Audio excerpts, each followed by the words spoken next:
পহেলা বৈশাখ, ভিন্ন মত ও ভিন্ন চিন্তা।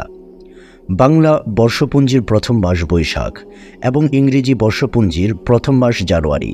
আমাদের দেশে পহেলা বৈশাখে উদযাপিত হয় বাংলা নববর্ষ, আর 31st নাইটে উদযাপিত হয় ইংরেজি নববর্ষ, আর সারা বছর কাটে এক মিশ্র ও সংকর অবস্থায়। আরবি বর্ষপুঞ্জির প্রথম মাস মহরম, কিন্তু পহেলা মহরম কোথাও নববর্ষ উদযাপিত হয় না। আসলে নববর্ষ উদযাপন আমাদের সংস্কৃতি নয়, এটা বাহিরে থেকে মুসলিম জাহানে প্রবেশ করেছে। একজন ইমানদারদের চিন্তা হচ্ছে নওরোজনা কুল্লায়াউম, আমাদের নওরোজ তো প্রতিদিন ভোর আমাদেরকে দান করে মহান রব্বুল আলামিনের শুকর গুজারির প্রেরণা, একটি নতুন দিবসের সজীব উদ্দীপনা। জীবনের প্রতিটি ভোর আমাদেরকে আরও দান করে জীবন সন্ধ্যার প্রস্তুতির চেতনা। সুতরাং বর্ষপুঞ্জির একটি বা দুটি দিন নয়, জীবনের প্রতিটি দিন মুমিনের উৎসবের দিন, কর্ম উৎসব দিবস। এই সাধারণ কথাটি যে কোনো দিবস পালনের ক্ষেত্রে প্রযোজ্য। তবে পহেলা বৈশাখ এখন এভাবে পালন করা হয়, তা শুধু দিবস পালন বা নববর্ষ উদযাপন নয়, অনেক ভ্রান্তি ও ভ্রষ্টতার মোচনে মোরাক্কাব। কিছুটা তরল ভাষায় 32.5 ভাজা।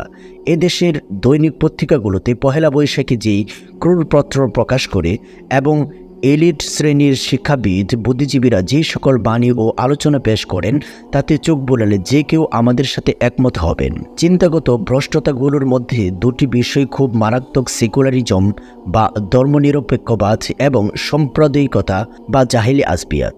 পহেলা বৈশাখের মারাত্মক বর্ণনা করে বলা হয়, এটি বাঙালি জাতির সর্বজনীন উৎসব, ধর্ম বর্ণ নির্বিশেষে সকল মানুষের প্রাণের উৎসব। কোনো সময় আরও স্পষ্ট করে বলা হয়, মুসলমানদের ধর্মীয় উৎসব ঈদ, হিন্দুর ধর্মীয় উৎসব পূজা, আর হিন্দু মুসলিম নির্বিশেষে সকল বাঙালির উৎসব পহেলা বৈশাখ। এই জাতীয় বক্তব্যে সেকুলারিজম ও ধর্মনিরপেক্ষতা কিংবা বলুন জাতিসত্তার পরিচয়ে ধর্মকে বর্জন করার চিন্তাই কার্যকর। এ যে একটি কুফরি চিন্তা তা তো বলা বাহুল্য। মুসলমানদের ধর্ম ইসলাম, মুসলমানদের আদর্শ ইসলাম এবং মুসলমানদের প্রকৃত পরিচয় ইসলাম। বংশ, গোত্র, ভাষা ও ভূখণ্ড এগুলোও আমাদের পরিচয়, তবে আদর্শিক পরিচয় নয়। প্রকৃত পরিচয়, আমাদের আদর্শিক পরিচয় ইসলাম। সুতরাং ইসলামই আমাদের চিন্তা ও কর্মের নিয়ন্ত্রক। তো পহেলা বৈশাখের উৎসব অনুষ্ঠানের ধর্মনিরপেক্ষতার তত্ত্ব দাখিল করি, এর একটি দর্শনগত ভিত্তি দাঁড় করানো প্রকৃত উদ্দেশ্য কী?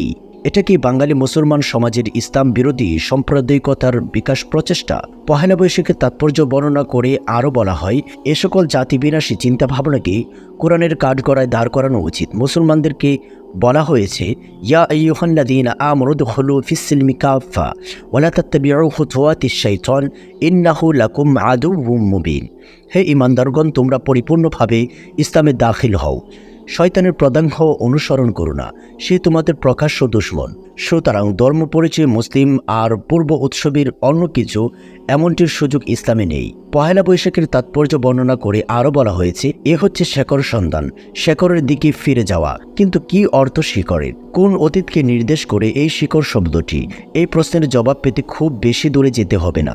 পহেলা বৈশাখের শুভযাত্রাগুলোতে যেসব মূর্তি মুখোশ বহন করা হয়, তার সূত্র সন্ধান করলেই শেকড় সন্ধানের তাৎপর্য বের হয়ে আসবে। যে মুসলিমের হৃদয় ও মস্তিষ্কে এই শাশ্বত সত্যের আলোয় আলোকিত, তার সামনে কোনো মিথ্যা, কোনো কপটতা মুখ লুকিয়ে থাকতে পারবে না। সর্বজনীন উৎসব বাঙালি জাতির নিজস্বতা, সংস্কৃতির শেকড় সন্ধান ইত্যাদি। আবেগ উদ্দীপন শব্দ সম্ভারের প্রকৃত পরিচয়ই তার কাছে গোপন থাকবে না।